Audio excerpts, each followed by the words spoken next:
Hi, welcome back to another lesson with Cal. Today I'm going to teach you about quadrilaterals and how to classify them and all the different types of quadrilaterals. So right now we have a quadrilateral, and the word itself actually says what it is. So quadrilateral, so quad means the word four, lateral means sides. So a quadrilateral is literally a polygon with four sides. Now the word polygon is important because a quadrilateral cannot just be four sides that's randomly open. Okay, it does actually have to close, right? So that's an example of a quadrilateral because this has 1, 2, 3, 4 sides, right? And all the sides are currently closed. So now let's talk about special quadrilaterals. So the first one we have is a parallelogram, right? So in a parallelogram, the opposite sides are parallel. And then the hint here is actually the word parallel, right? So the word parallel just means that two opposite sides, if the lines were to continue on forever, they would never touch. They would never intersect or cross. So let's go ahead and get started, right?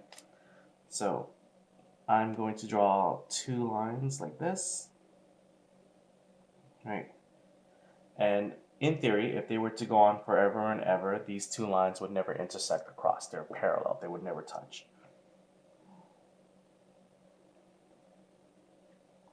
And then I'm going to connect it with two lines. And once again, in theory, if these lines were to go on forever and ever, they would never touch or never intersect. So these are the opposite sides. So top and bottom, they are parallel. And then left and right, they are parallel. So that's an example of a parallelogram. Okay. Now, let's move on to another special one. We have rectangles and we're going to have squares. Okay. So a rectangle is a very special parallelogram, right? The opposite sides are parallel, but this time there are four right angles. Okay. So let's start with the parallel sides. So left and right are going to be straight, and I know that's a little bit off. My top and bottom are going to be parallel as well. Now, four right angles is very special. So we learned that angles before are basically a corner, right, of a polygon, right, or vertex, right, which makes a 90-degree angle. And the way we normally represent 90-degree angles is that we create those squares. Right, and I know this side is a little bit off, so let me just try to fix that just a little bit. So in a rectangle, I have two opposites that are parallel. So I have left and right, they will never touch. Top and bottom, they would never intersect. And then each of my angles that I have here in a quadrilateral forms 90 degrees or four right angles. Right, now let's move on to a square. So in a square, the opposite sides are parallel, there are four right angles, and all sides are equal. Right, so let's start off with my parallel sides.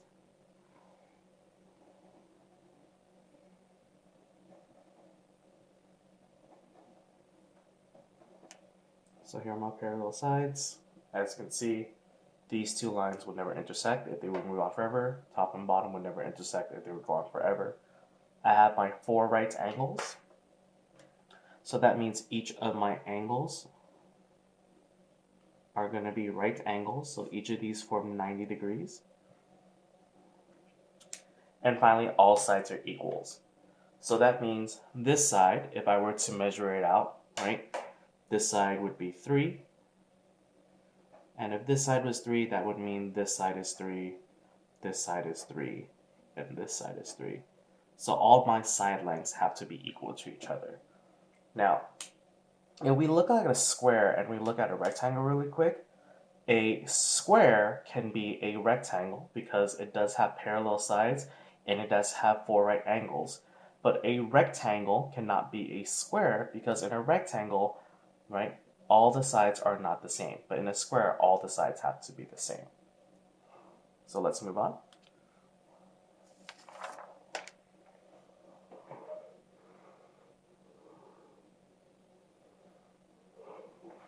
So here I have a rhombus. Opposite sides are parallel and the sides are equal in length. So for me, a rhombus kind of just reminds me of a diamond, right?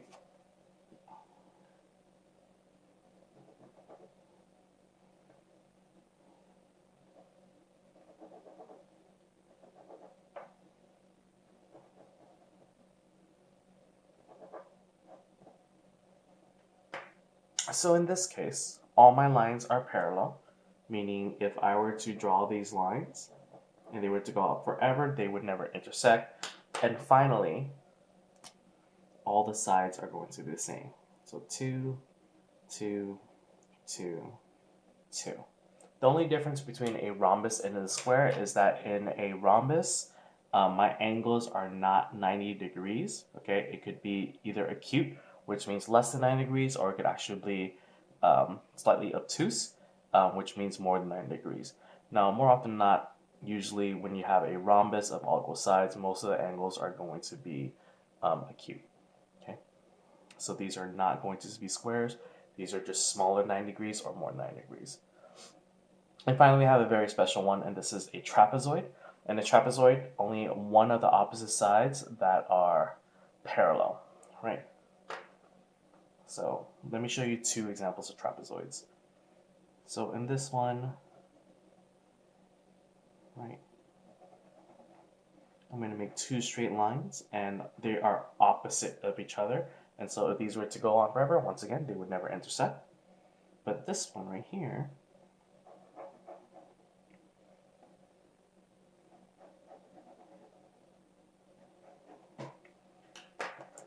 if you can see here, if I were to do these lines over, and I were to constantly move these lines, these two lines will eventually intersect, or they will eventually cross. So in a trapezoid, it's a quadrilateral, but only one of the sides are going to be parallel. So that's an example of a trapezoid. Another common trapezoid shape that you might see, it's where the top and bottom are going to be parallel lines, but the sides that are left and right, okay, are going to intersect. And once again, you can see if these two lines were just drawn all the way out, they would eventually intersect or cross each other. Okay, so those are the classifications of the quadrilaterals. Now, some quadrilaterals can belong in very many different shapes. Like all of these are quadrilaterals. This could be a parallelogram, right? This is also a parallelogram. So let's move on to what your actual assignment for today is, right? So in your assignment, it's going to be math expressions, and you're going to have page 329. Okay, so let me show you the first side. So the first side just says, place a check mark besides every name that describes the figure. So here I have a figure, and I have quadrilateral, parallelogram, rhombus, rectangle, and square. So right off the bat, right, I noticed that this has four sides, 1, 2, 3, 4. It's all connected, so it's a polygon. So I know that this is a quadrilateral.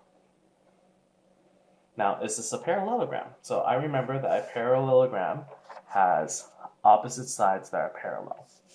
So let's see. This and this side, if they were to go on forever, they would never intersect. Okay, that's parallel. And then this and this side, if they're gone forever, right, they're also parallel, they would never intersect. So this is also a parallelogram.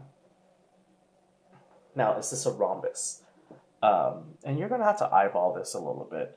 So I'm looking at this, and it seems like about all the sides are equal. This side at this length, and this length, and this length, this length is all the same.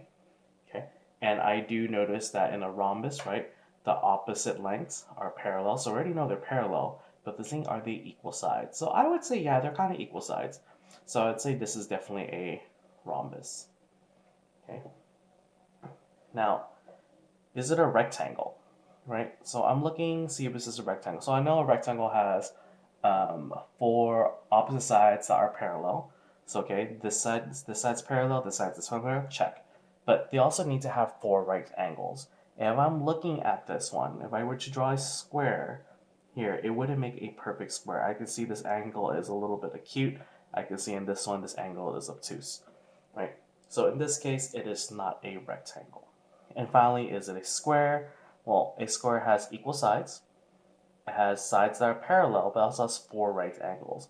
And this shape, because we already know that this doesn't even have one right angle and a rectangle, it can't be a square. So it's these three. And so that's what you would do for the front side. Now, let's take a look at the back side.